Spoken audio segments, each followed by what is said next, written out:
너무나 잘 아는 말씀이겠죠. 18장 16절부터 19절. 오늘 주제가 뭐라고요? 혼란에서 자유. 네. 헷갈리는 것에서 자유해야 됩니다. 16절부터 19절까지 우리 한 목소리로 읽도록 하겠습니다. 시작. 오바댜가 가서 아합을 만나 그에게 말하매 아합이 엘리야를 만나러 가다가 엘리야를 볼 때에 아합이 그에게 이르되 이스라엘을 괴롭게 하는 자여 너냐? 그가 대답하되 내가 이스라엘을 괴롭게 한 것이 아니라 당신과 당신의 아버지의 집이 괴롭게 하였으니 이는 여호와의 명령을 버렸고 당신이 바알들을 따랐음이라. 그런즉 사람을 보내 온 이스라엘과 이세벨의 상에서 먹는 바알의 선지자 450명과 아세라의 선지자 400명을 갈멜산으로 모아 내게로 나오게 하소서. 아멘. 무슨 내용인지 아시죠? 네, 우리 한번 기도하겠습니다. 숫자로는 계산이 나올 수 없는 이 전쟁, 영적 전쟁을 엘리야뿐만 아니라 오늘 사랑하는 주의 백성들도 삶 가운데 또 치러내며 이겨내며 이렇게 주님 전에 올라왔습니다. 이곳이 갈멜산 되게 하여 주시옵소서. 마음에 혼란스러운 것들 다 깨트리고 정렬하여 오직 살아계신 유일하신 하나님을 바라보며 살아가는 믿음이 회복되게 하여 주시옵소서. 감사드립니다. 이루어 주실 줄로 믿사옵고 예수님 이름으로 기도하옵나이다. 아멘. 아멘. 네, 오늘 혼란에서 자유. 말씀드린 것처럼 우리는 유일신, 기독교는 유일신 신앙이죠. 유일신 신앙을 가진 그런 교리를 가진 종교가 기독교만은 아닙니다. 말씀드린 것처럼 유대교도 유일신이고 심지어는 이슬람도 유일신을 말합니다. 알라. 그래서 우리 그 한국에 들어온 이슬람 그 무슬림들이 포교하기 위하여서 그들의 그 꾸란을 번역했는데 원래는 이 아랍어가 거룩한 단어, 즉 모하멧이 하나님과 대화했던 그 대화가 아라비아, 그 아랍어인데요. 그 아랍어가 거룩한 언어이기 때문에 이것은 하늘의 언어다. 그래서 하나님 천국에 가면은 아랍어로 이야기할 것이다. 그래서 그 꾸란을 공부하는 모든 전 세계에 있는 모든 민족들이 전부 다 꾸란을 아랍어로 공부합니다. 그런데 이것이 포교의 한계, 전 선교라는 말을 거기에 붙이고 싶지 않아서 이제 자꾸 포교라고 씁니다만은 우리가 생각하는 선교예요. 이슬람도 선교하기 위해서 이 모양 저 모양으로 하는데 결국은 지금 이 시대에는 이 눈에 보이는 이 정경이 있어야 되는데 그들이 말하는 이 꾸란은 아랍어로 되어 있단 말이죠. 그래서 이것을 얼마 안 됐습니다. 불과 한 10여 년 전, 20년도 안 된 그때에 비로소 이제 다른 나라 언어로 번역하기 시작을 한 거예요. 그래서 우리나라도 한글로 번역된 꾸란이 있습니다. 그런데 이 꾸란에서 알라를 처음에는 이것을 씨름했죠. 알라 본 그 이름으로 하자. 그래서 알라께서 이렇게 옮겨 놓을 것을 하다가 결국은 이 사람들이 뭘로 바꾸냐면은 하나님 이렇게 바꿔요. 네. 그래서 왜 그렇습니까? 기독교의 벽을 허물기 위해서예요. 그들도 하나님 말하고 우리도 하나님 말하는데 그들이 말하는 하나님도 아브라함을 보내셨고 뭐 모세를 세우셨고 막 이런 공통점들을 막 이야기해요. 다윗을 세우셔서 정말 그 골리앗을 무너뜨린 다윗의 역사와 다윗의 시편들을 말합니다. 그 하나님 우리도 똑같은 하나님이야. 그런데 지금 기독교가 말하는 하나님은 십자군 전쟁이나 이러한 영토 전쟁 때문에 많은 것들이 변해서 자기네들이 입맛에 맞도록 변질된 기록을 가지고 있다. 이것을 이제 성경, 기독교에서는 성경이라고 말하는데 하나님으로부터 직접 받은 계시가 이 꾸란이다. 근데 그거 말 자체가 제대로 되지 않은 게 뭐냐면 꾸란은 세 가지 내용이 담겨져 있어요. 일단 그 모하멧이 알라에게 받았다는 계시가 기록되어져 있고, 모하멧이 가르쳤던 설교의 내용들이 기록이 되어져 있고, 그리고 그것을 해석한 내용들이 담겨져 있습니다. 그러니까는 거기에 유일하신 그 하나님의 말씀만 담겨져 있는 것이 아니라는 것입니다. 자, 그러므로 이 유일신 하면은 정말 우리만이 유일신 하나님 가지고 있다, 이렇게 그 신앙의 그 지조를 가지고 있다, 이렇게 우리가 생각을 하고 있는데 많아요. 그런 종교들이 많습니다. 그러면 우리는 어떻게 되죠? 헷갈리기 시작한 것이죠. 그들이 말하는 그 하나님도 우리가 말하는 하나님 아니, 심지어는 우리 기독교에서도 천주교는 철저하게 하느님이라고 말합니다만은, 하느님이라고 말하는 것도 역시 우리 한국에 대한 포교의 전략이었죠. 하늘님을 믿는 한국의 전통적인 그 사상들을 다 이렇게 포용하기 위해서 하느님이라고, 이렇게 하늘에 계시는 신이라 이렇게 해서 그렇게 번역을 해서 씁니다만은, 그 많은 사람들을 포용하기 위해서는 그게 좋지만은, 그런데 사람 맞추는 믿음 필요 없습니다. 하나님 맞추는 믿음이 믿음이죠. 사람 맞춰보세요. 제가 우리 김승관 장로님도 맞추고, 박혜초 권사님도 맞추고, 우리 사모님도 맞추고, 사람 맞춰보려고 해보세요. 전 정신없어서 못 삽니다. 정신분열 일어날 거예요. 안 그렇습니까? 그냥 우직하게 저 양반은 뭐 이 모양 이러니 저러니 해도 말씀 한 길 저 길 걷는 사람이야 라는 신뢰가 있기 때문에 우리가 함께 신앙생활을 하는 거예요.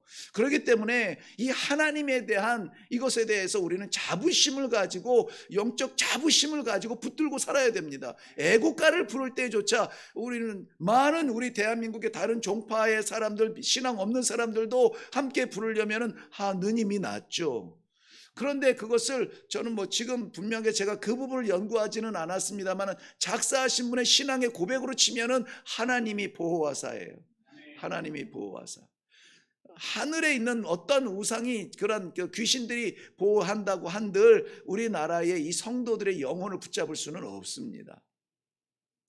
자, 그래서 신앙생활 하면서도 이 유일신 사상으로 오늘도 우리가 붙들고 나아가는데, 그 외에 이거 하나만 붙잡아도 되는데 여러 가지 잡동사니들 때문에 혼란스러워하는 경우가 많아요. 혼란은 어디에서 시작되냐면은, 혼란이 왜 혼란스러울까요? 하나만 있으면은 혼란스럽지 않아요. 정말 이 혼란의 귀신에 쌓이면요, 이게 왜 하나냐 둘 아닐까 이런 것도 있겠지만은, 하나만 있으면 혼란스럽지 않아요. 그거 잡으면 되니까. 근데 이게 둘이 되고 세 개가 되고 이러면은 어느 게 맞는 건지 뭐라고 하죠? 혼란스러워요. 그럴 때에 정말 영성으로 깨어져 있고 말씀으로 지배받는 성도들은 혼란스럽지 않다라고 말할 수 있는데, 그건 왜 그렇습니까? 분별할 수 있어요. 뭐가 진짜고 뭐가 가짜인지 분별할 수 있어요. 여러분 분별할 수 있습니까? 여러분 혹시 기독교 TV라고 해가지고 크리스찬 어쩌고 TV 이런 것들을 틀어놓으면은 그 말씀들이 다 하나님의 말씀으로 들리고 이런 것들로 다 받아지세요? 정말 그렇지 않은 경우가 너무나 많기 때문에 안타까운 시대가 아닙니까? 정말 하나님의 말씀이 아니고 사람의 생각이며 돈 몇 푼 주어주면은 방송 타계하는 그러한 가운데서 이 복음파리 하고 있는 이러한 현실에서 정말 우리가 믿음 안에 굳건하게 유일한 이 길을 살아내려면 어떻게 해야 됩니까? 우리 하나님 앞에 분별력을 달라고, 내 눈이 하나님의 진리의 말씀 앞에 분별력을 가질 수 있도록.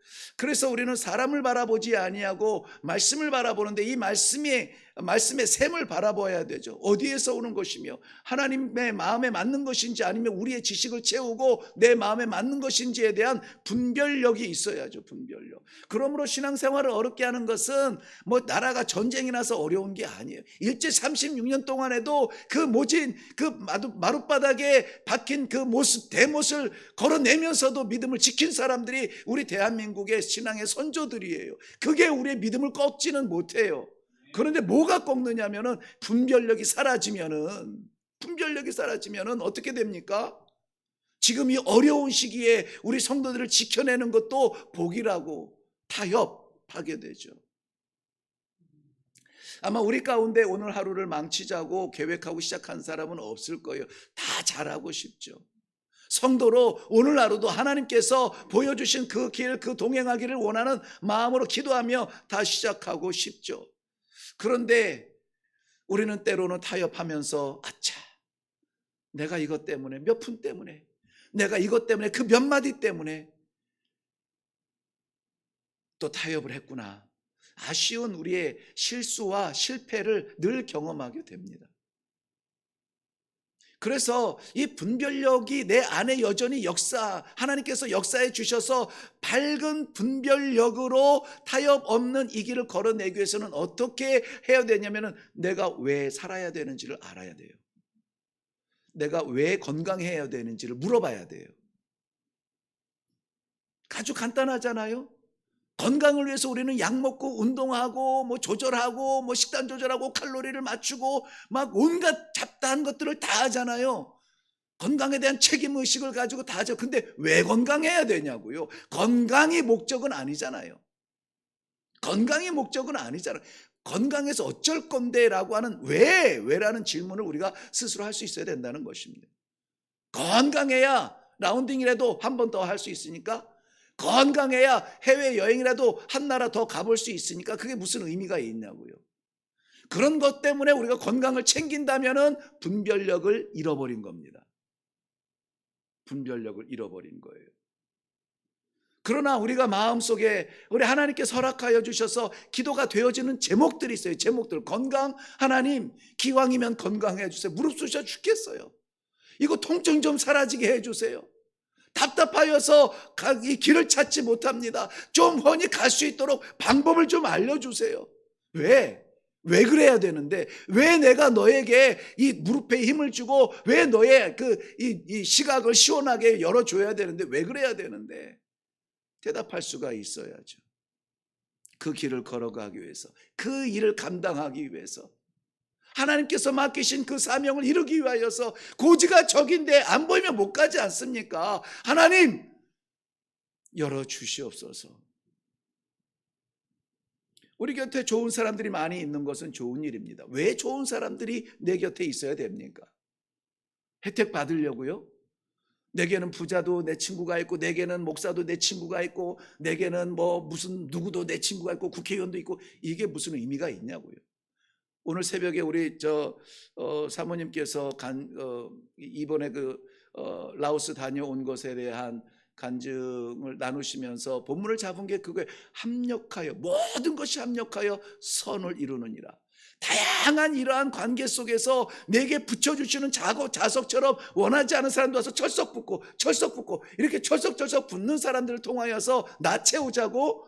아주 동물적이라는 거예요. 동물적이라는 거예요. 합력하여 선을 이루되, 이 선한 것은 무엇입니까? 내 목적이 아니라 선하신 아버지 그 뜻을 이루기 위하여서 내게 없는 것 이분에게 있어. 그 같이 하는 거죠. 이분에게 없는 것 내게 있어. 나누는 거죠. 그렇게 해서 나갈 수만 있다면 기꺼이 그 길을 걷겠습니다. 이것이 혼란을 이기는 길이에요. 많은 것이 있다고 해서 나쁜 것은 아닙니다만, 많은 것 때문에 혼란스러우면 안 돼요. 분별력이 있다면 많은 것도 축복이요, 분별력이 없다면 이 하나마저도 혼란스러운 것입니다. 사랑하는 성도 여러분, 오늘 우리는 이 자리에 왜 있습니까? 우리는 왜 오늘 이 자리에 있어요? 우리가 아무도 알지 못하는 나만의 혼란스러움 속에 있었다면 오늘 그 혼란을 씻어주기 위해서 하나님께서 질서를 주시고 분별력을 갖게 하기 위하여서 우리에게 약속하신 것이 있는 것이죠. 다윗은 혼란스러울 때마다 이렇게 기도한 듯 합니다. 시편 51편 11절 말씀에 주의 성령을 내게서 거두지 마소서. 주의 성령을 내게서 거두지 마소서. 왜 그렇습니까? 내가 감당할 수 없는 혼란 속에서 분별력을 허락하시고 바른 길을 걸을 수 있도록 나아갈 수 있게 하는 것은 내가 아니요 성령의 역사라는 것이죠. 주의 성령을 내게서 거두지 마소서. 그래서 성령과 우리 하나님과 함께 동행하는 것이 얼마나 우리에게 복된 것인지 몰라요. 오늘 우리는 아합 왕에 대해서 함께 나눠야 합니다. 아합 왕은 솔로몬 이후에 남북 이스라엘로 나누어졌을 때 북이스라엘을 여로보암이 차지하게 되죠. 유다 예루살렘 중심으로 남겨진 남유다는 르호보암이 솔로몬의 왕권을 이어가게 됩니다. 아합은 북이스라엘의 7대 왕이에요. 7번째 왕이 됐다는 것이죠. 그런데 아합을 보기 위해서는 아합이 어떻게 왕이 됐는지 그 역사를 잠깐 들여다보는 것 중요합니다. 7대 왕인데 그 아버지 이름은 오므리라고 하는 사람이에요. 6대 왕이죠. 그 전에는 시므리라고 하는 왕이 있었어요. 5대 왕이죠. 그리고 그 이전에는 엘라라는 왕이 있었어요. 4대 왕입니다. 엘라는 2년 동안 왕으로 섬기게 되었습니다. 안타깝게도 엘라가 왕으로 섬길 때에 사역했던 선지자의 이름이 나오지 않아요. 그런데 그의 부하였던 시므리가 엘라를 죽이고 쿠데타를 일으켜 왕이 됩니다. 시므리는 이 왕이 되어서 자기가 왕으로 다스릴 줄 알았지만 백성들은 그를 왕으로 인정하지 않아요.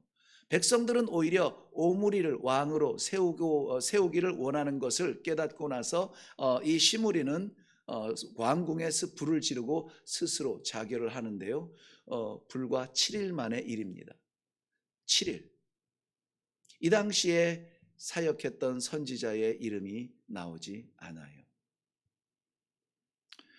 그리고 나서 그 오므리가 왕이 되는데요. 12년 동안 그것도 역시 쿠데타죠. 직접 살인하지 않았으나 자살에 이르도록 궁지에 몰아넣고 쿠데타를 통해서 왕으로 만들어 자신이 왕이 됩니다. 12년 동안 왕으로 섬겨서 6대 북이스라엘의 왕이 됩니다. 당시에 사역했던 선지자들의 이름이 나오지 않아요. 그는 오므리는 사마리아 산에 성읍을 짓고 그 북이스라엘의 중심이 되게 만듭니다. 그때부터 사마리아 사람이라는 말이 들리게 되죠. 아합은 바로 이 오므리의 아들입니다. 왕이 되어 22년을 다스립니다만 우리는 그 세월의 중요성보다는 아합의 한 행위를 더 생각하게 하죠. 아합의 시대에는 우리가 잘 아는 엘리야도 있었고요, 엘리사도 있었고 미가야 선지자도 사역을 했던 갑자기 3명의 위대한 선지자들이 등장하는 것을 보게 됩니다. 오므리는 왕이 되고 나서 그 왕권을 잡기 위하여서 그 시돈 왕 엣바알의 딸 이세벨을 아들 아합의 부인으로 삼죠. 정략적 결혼이라고 합니다. 정략적 결혼. 그 당시만 있었던 것이 아니라 뭐 지금도 우리 충분히 정략적 결혼들이 있죠. 뭐 나라마다는 좀 드문 일이기는 합니다만은 유럽에서는 아직도 그런 일들이 일어나는 것 같아요. 그렇지만 우리나라는 뭐 국제적인 이 정략적 결혼은 나타나지 않지만은 기업 간의 정략적 결혼은 뭐 간간히 있는 것 같아요. 성공하는 케이스도 있고 뭐 성공 못하는 경우도 있죠. 머리에서 계획해서 유익한 사람을 그렇게 짝으로 만나게 되는 것을 정략적 결혼이라고 하는데 바로 이 아합이 결혼하게 된 이세벨은 정략적 결혼의 아내인 것입니다. 그의 아버지 엣바알이라고 하는 사람은 바알의 사람이라는 말이에요. 바알의 사람, 어떤 사람이냐면은 제사장인 것이죠.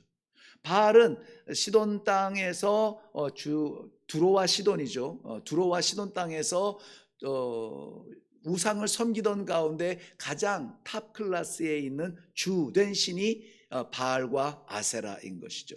이 바알은 농경의 신, 비의 신이에요. 그 다음에 아세라는 풍요의 신입니다.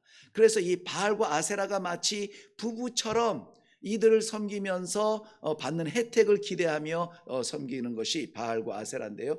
시돈은 원래 그 두로의 변방의 성이었어요. 그런데 나중에 이 시돈 왕이 이 두로의 왕을 죽이면서 이 통합해서 큰 나라가 되죠.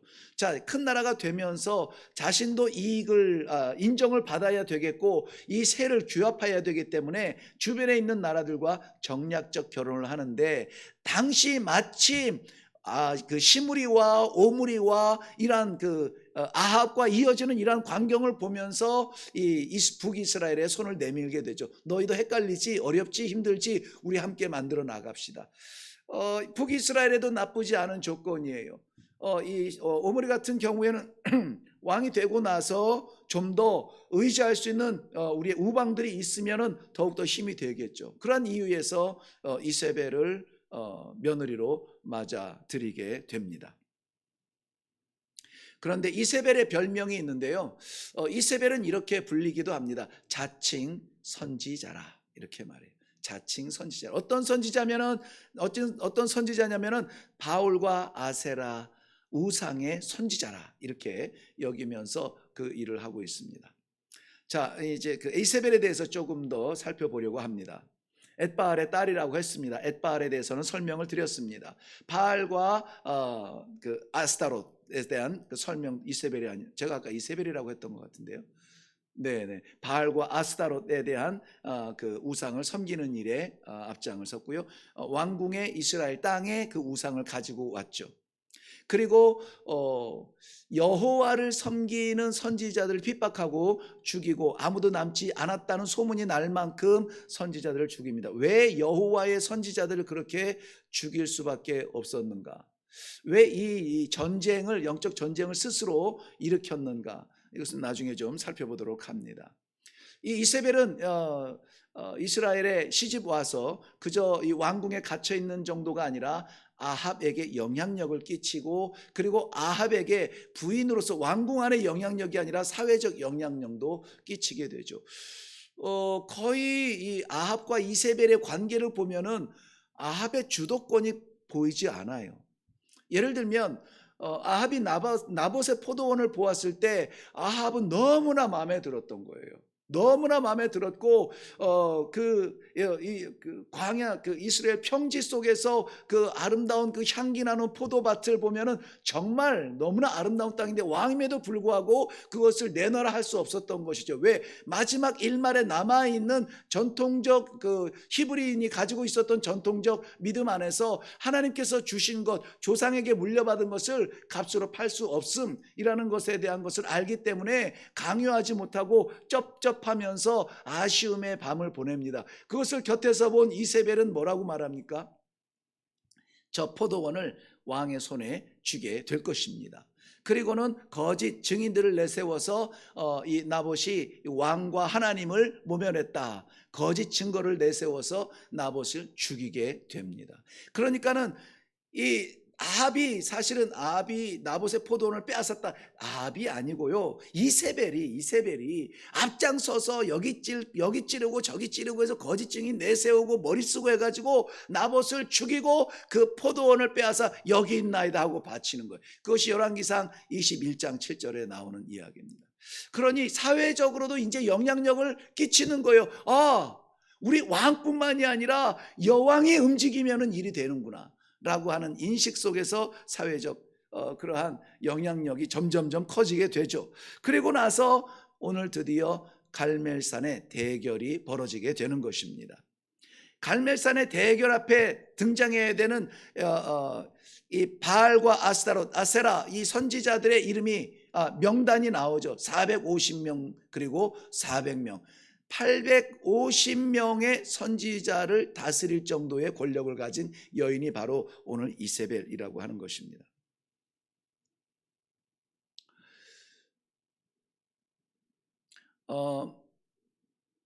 당시의 사람들은 이 시내 산에서 하나님의 등장으로 말미암아 이 율법을 받고 하나님의 법을 받고 생겨난 것이 기독교의 유대교의 뿌리라고 이렇게 생각이 되어졌죠. 그래서 하나님은 산의 신이라 이렇게 여겨졌어요.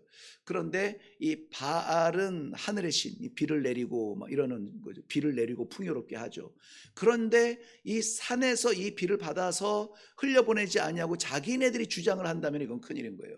그런데 3년 반, 몇 년 동안, 수년 동안이라고 표현을 했는데요. 우리가 아는 것은 이제 3년이 넘는 세월이지만은 수년 동안 내가 말하기 전에는 비가 오지 아니하리라 했는데 정말 비가 안 오는 거예요.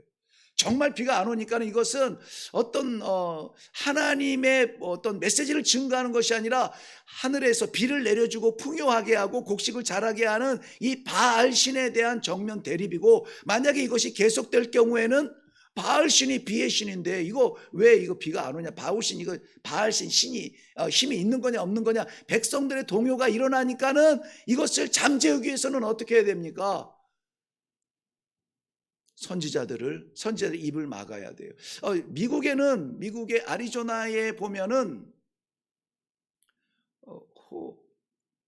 어떤 인디안 그룹이 있대요. 인디안 그룹이 있었는데 저들의 기도와 제사는 100% 응답이 된답니다. 100%. 특별히 그 애리조나 쪽이면 비가 잘 안 온다는가 보죠. 비가 잘 안 오는 데인데 이 애리조나에서 기우제를 드리면은, 저들이 기우제를 드리면 100% 비가 온대요. 놀랍지 않습니까? 어째 그런 일이 있을까요? 장로님 아실 것 같은데? 그렇죠. 예. 다 아시네?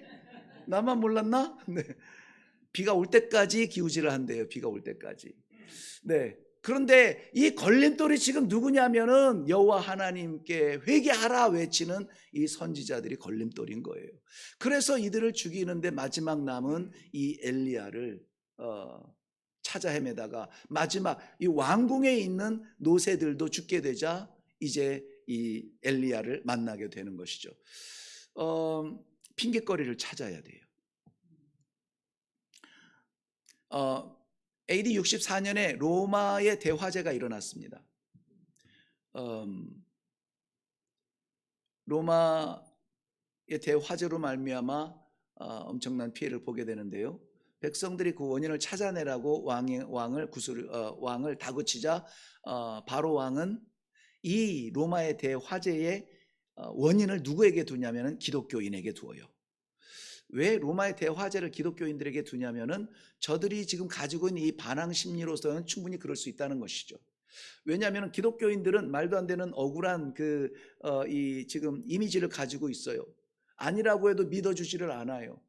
뭐 예수의 피를 마시고 예수의 살을 먹는다고 인육을 먹고 마시는 그러한 이상한 사입이라고 하죠. 남녀 모여서 형제여 자매여 뭐 이 혈통도 없고 뭐 이런 가문도 없는 이 망나니 집단이죠. 막 이러니까는 그리고 뭐 이 로마의 황제가 아니라 하나님만 섬긴다라고 하죠. 이러니까는 눈에 가시가 아닐 수가 없어요. 그런데 마침 불이 났는데 이 기독교인들이 가지고 있는 것은 무엇이냐면은 다시는 물로 심판하지 아니하리라, 불의 심판이 있으리라고 하는 그 마지막 날에 대한 그러한 복음을 제시하죠. 하니까는 저들이 기다리고 있는 것은 불의 심판인데 바로 저들이 그 심판을 이렇게 표현하기 위한 도발이 이렇게 우리 로마를 태우는 불의 심판이었다. 이렇게 해서 기독교인들을 핍박하죠. 핑계가 필요했던 것입니다. 제가 자료를 보니까 1923년에 관동 대지진이라는 엄청난 사건이 일어났대요. 관동 대지진. 그런데 그 땅에 자의가 아니고 비자발적으로 머무르는 살고 있는 조선 사람들의 숫자가 일본 사람보다 더 많았다는 겁니다. 왜 그랬을까요? 징용이죠. 징용. 더 많은데 그때에 이 지진이 나고 계속해서 흉년이 되고 얻을 수 있는 식품들이 사라지고 막 이러니까는요, 이 원인을 어디에서 찾았냐면은 저 조선인들 때문이라고.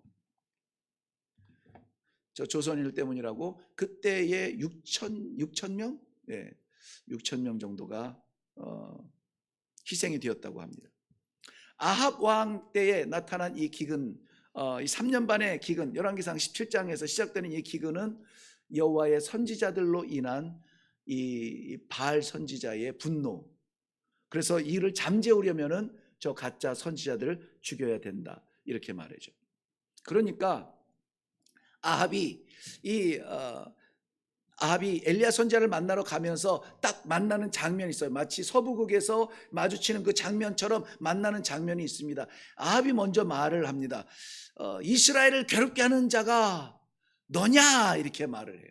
오늘 본문에 나오죠. 이스라엘을 괴롭게 하는 자가 너냐, 이렇게 이야기해요. 뭐죠?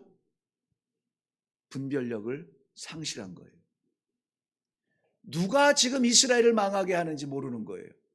그냥 자기가 힘들다고 지금 내가 다스리는 이 나라에 평안이 있어야 되는데 이것 때문에 3년 반 수년 동안 내가 말하지 않으면 비가 오지 않을 것이라고 말했던 저 입술 때문에 괴롭다 이렇게 말하는 거예요.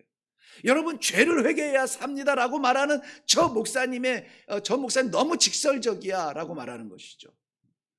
잘 살고 있는데 이만하면 승진도 하고 애들도 직장도 좋은 데 갔고 학교도 잘 갔고 벌이도 괜찮고 집도 내 집이고 괜찮고 차도 이번에 바꿨는데 회개하라 하니까는 이거 참 껄끄러운 거예요. 예. 그냥 만사가 좋은데 오직 하나 이 껄끄러움이 있는데 이 즐거운 교회 와서 성도들하고 이렇게 밥 먹고 막 교제하면 좋은데 목사가 설교만 하면 껄끄러운 거예요. 뭐죠? 분별력을 상실한 겁니다. 왜 하나님께서 물질의 축복을 주셨는지, 왜 화목한 가정을 주셨는지 종점을 찾지 못하고 당장에 버스 좋아, 의자 좋아, 와 자동이야 막 배를 막 눌러보고 막 이러고 앉아 있는 것이죠. 어디로 가는지도 모르고 말이죠. 잘못 가고 있다면 나는 강남을 가야 되는데 이 버스가 수원을 가고 있다면 얼른 내려야 되거든요. 분별력이 없으면 그 자리를 즐길 뿐입니다. 그러면서 만나는 어려움은 왜 이렇게 오래 걸리는 거야? 자기가 마치 피해자처럼 느껴져요. 아합 왕은 자기가 피해를 받는 줄 알았어요.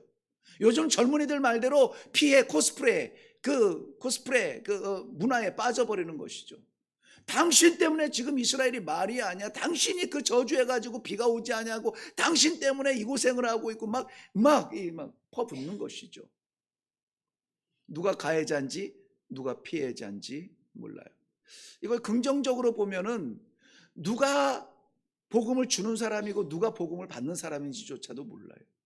우리는 평생 동안 받고만 사는 사람들이에요. 한 번도 주려고 생각하지 않아요. 아합의 기근의 피해자, 은혜가 없고 사랑이 없고 이러한 그 영화를 누림에 대한 그러한 만족이 없다. 이 핑계를 누구에다 대고 있습니까? 엘리야, 당신 때문이야 라고 말하고 있어요.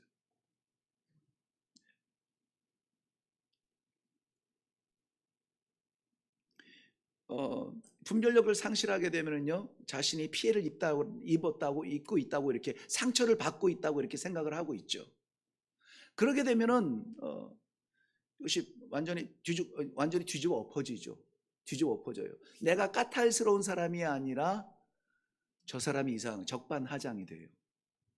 그래서 엘리야한테 이렇게 말을 하는 것이죠. 당신이 이스라엘을 지금 괴롭게 하는 자 맞습니다. 이렇게 이야기하는 거예요. 우리 공동체 안에서도 가정 안에서도 마찬가지예요. 적반하장. 늦었으면 늦게 들어왔으면 오늘 좀 늦게 들어왔어 미안해 이러면 되잖아요. 내일부터 좀 서둘러 볼게 이러면 돼. 내가 밖에서 어떻게 고생했는지 아냐 모르냐 막 먹고 싶지 않은 밥 먹느라고 내가 지금 찰 것 같은데 옆에 내가 집에서 막 이러면서 말이죠. 주위 둘러볼 거 없어요. 우리 중에 없으니까 내가 하는 얘기예요. 적반하장 된 것이죠. 지금 이건 더 많이 얘기하면 가정 문제 많이 나올 것 같네요. 힘들게 하는 자가 누군지, 힘든 자가 누군지에 대해서 분별력이 좀 있었으면 좋겠어요. 왜 그렇게 하는지 모르겠다고 판단하면서 비판하면서 심판하는 그런 일은 우리 빠른데 다 내가 피해자야. 내가 상처받은 자예요. 당신 때문에 내가 지금 이게 잘 안 되고 있는 거예요. 신앙생활 얼마나 좋은 교회 만나서 얼마나 공동체 잘 만났는데 당신의 그 한마디가 나를 괴롭게 하고 말이죠. 당신의 이 성격이 말이죠. 나랑 안 맞아가지고 마주치기도 싫고 말이죠. 밥 먹기도 싫고. 뭐죠? 정말 그 사람이 그래서 그런 게 아니라 내가 피해자라고 하는 그 생각인 것이죠. 피해자 망상.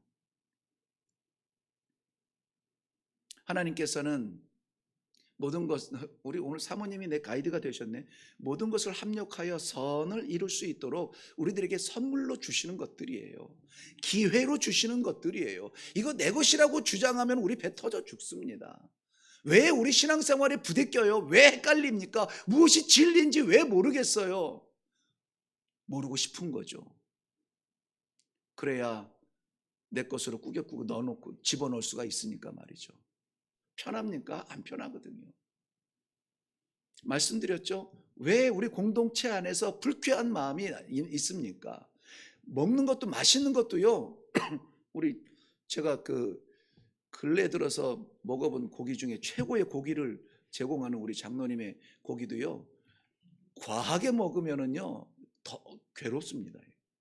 1인분만 잡숴야지 배고프다고 막 5인분, 6인분 잡수면은 더부룩해지거든요. 은혜를 우리가 받는 대로 우리는 은혜를 나눠야 돼요. 받는 것에만 우리 평생 살려주세요, 구해주세요, 얻어주세요, 부어주세요, 뭐 계속 사소한 것에서부터 작은 것부터 큰 것까지 다 기도하랬다고 작은 것부터 큰 것까지 다 구걸하기만 해요. 우리에게 주셨으면 이 놀라운 은혜를 어떻게 됩니까? 이제는 내보내야죠. 내보내야죠. 우리 갈릴리 바다의 은혜는 알면서 우리는 왜 사해 바다의 그러한 고집 속에 살아가냐고요. 받는 것 받지 않으면 괴로워요. 근데요, 저 보면 얼마나 시원한지 모릅니다. 이 얽혀있는 이게요, 쑥 하면 꾸르륵 하면서 내려가면 얼마나 시원한지 몰라요. 정말 하나님께서 우리에게 주셨을 때에는 나의 이것과 장로님의 이것과 권사님의 저것과 우리들이 합하여서 하나님의 뜻을 이루기 위하여서 나는 안 돼요. 나는 못해요. 나는 능력도 없고 자격도 없어요. 그런데 하라 하시니 순종하여서 우리가 한 발 내디디면은 꾸룩 하고 내려가는 게 얼마나 시원한지 모릅니다. 그게 분별력이에요. 분별력. 배고픈지 소화 안 됐는지도 모르면 안 되죠. 사랑하는 성도님들, 이 여름 어려운 더위 가운데 또 태풍 가운데 고생 많이 하는 줄 알아요. 그럼에도 불구하고 하나님께서 오늘 우리들에게 시원하게 이 신앙생활 찬송하며 나아갈 수 있도록 엄청난 축복을 주시는 것이에요. 분별력을 가질 수 있도록 성령의 능력이 내게서 떠나지 않도록 기도하며 능력 주시는 대로 우리가 섬기며 쏟아치며 부어치며 씻어드리며 베풀어 주며 나누어 주며 구워 주며 시도할 때에 이 여름은 우리의 영혼이 시원해지는 그런 자유로운 혼란에서의 자유가 간증이 되는 그러한 여름이 될 줄로 믿습니다. 네. 아랫부분 생략하고 말씀을 마치겠습니다. 기도하겠습니다. 하나님 아버지, 아무쪼록 저희들이 부르는 찬양이 시원하게 저 하늘을 뚫고 보좌까지 도달하기를 원합니다. 아무쪼록 하나님께서 주시는 말씀이 변질되지 않고 오염되지 않고 내 삶 가운데 꽂혀서 내가 그렇게 살아드리는 삶의 나침판이 되기를 원합니다. 우리들의 드려지는 기도가 하나님과 상통이 되어서 하나님은 뜻하시고 우리는 이루어드리는 그러한 아름다운 영적 교제가 있기를 바랍니다. 이것이 얽히고 설켜서 이루어지지 않고 체한 것처럼 답답한 신앙생활하는 어려운 시대에 사랑하는 주의 백성들에게 분별의 능력을 사모하도록 다시 한번 기회를 주시니 감사합니다. 사랑하는 주의 백성들 잘 분별하여서 혼란스럽지 않은 유일하고도 분명하고 확실한 이 길을 뛰며 감사하며 찬송하며 걸어갈 수 있도록 역사하여 주시옵소서. 감사드립니다. 예수님의 이름으로 기도하옵나이다. 아멘. 이제는 우리 주 예수 그리스도의 은혜와 살아계신 하나님 아버지의 그 크신 사랑하심과 성령님의 감화, 감동, 인도, 교통케 하시는 역사가 오늘도 희미한 신앙생활, 혼란스러운 판단, 분별력 잃고 무엇이 옳은지 모르겠다는 우리의 답답한 마음 아시는 아버지께서 그 해결, 자유를 주시기 위해 성령을 구하며 기도 가운데 불러주시는 이 귀한 은혜 감사합니다. 하나님, 내가 가지 않도록 하나님 인도하여 주시옵시고 성령께서 능력을 부어서 멈추지 않고 나아가게 하여 주시옵소서. 간절한 마음으로 기도하며 내려가는 신앙의 길이 분명한 하나님의 귀한 백성들 머리머리 위에와 저들의 가정 위에와 우리 하나님 아버지 빚값 주고 세우신 일의 교회와 하나님께서 붙들어 주시는 이 대한민국 이 민족 위에 지금도 쉬지 아니하고 역사하시는 이 땅의 모든 선교지 위에 이제로부터 영원토록 항상 함께 계실지어다. 아멘. 아멘. 아멘.